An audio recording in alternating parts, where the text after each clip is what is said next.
You know, David, it's ironic how over the weekend we saw that there were 40 people murdered by an ISIS terror cell in Uganda. Another 17 people were killed, including civilians in the Sudan. Yet the world community's attention is on Israel once again. It is just so natural for Jews to build homes in Judea. If, in fact, this leads to a situation where we're moving away from the two-state solution, that's a good thing, in my opinion. The two-state solution, to me, is an existential threat to the state of Israel, and I think it's bad. I think that the more we are together, the more we have a chance for peace. Separating the two sides, I think, you know, you're talking about ethnically cleansing Judea and Samaria of its Jewish population. I think that's bad. People accuse the settlements, so-called, of being an obstacle to peace, when in fact, I think they're actually the best hope we have for peace. So nothing different here. We're not seeing anything different. That's the standard round of international condemnation. It's ironic, by the way, that Sunday was Father's Day in the United States, and people were celebrating Father's Day with their families. And the State Department, I guess, decided to get away from the pool, get off the beach, and instead come into work and issue a condemnation of Israel when they ignored the situation in Uganda and the situation in the Sudan.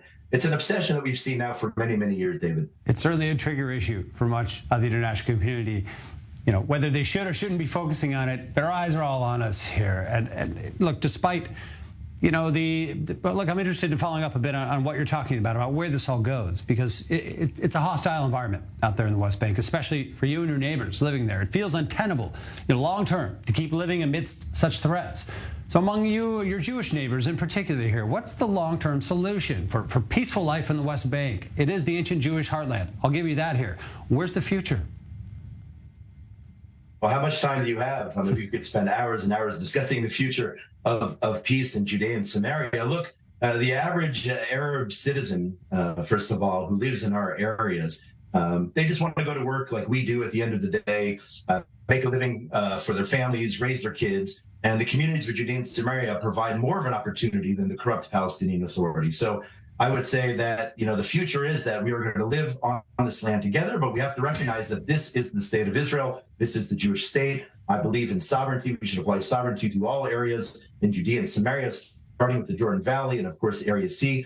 I think the Arabs, if they were willing to admit, if they weren't afraid of their own leadership and the repercussions from the PA and from Hamas, I think they would be willing to admit that they'd rather live under Israel than a corrupt Palestinian Authority or another entity. I heard reports over the weekend that another terror group from Syria, or from Lebanon rather, is now getting involved, taking credit for trying to carry out attacks in the north. So who wants to live under that situation? Why not live under Israel that provides opportunity for everybody? And again, 99% of the time, things are peaceful. But you do have that 1% of the time when some of our neighbors decide that they're going to carry out attacks. We see that in the form of rock throwing. We see that in the form of firebombs. And thank God for the IDF, who protects us each and every day, 24/7, and now have the ability to go into the necessary areas like Jenin, the hornet's nests of terror right now, as it was the case in 2002. So God bless the IDF and those who protect us each and every day.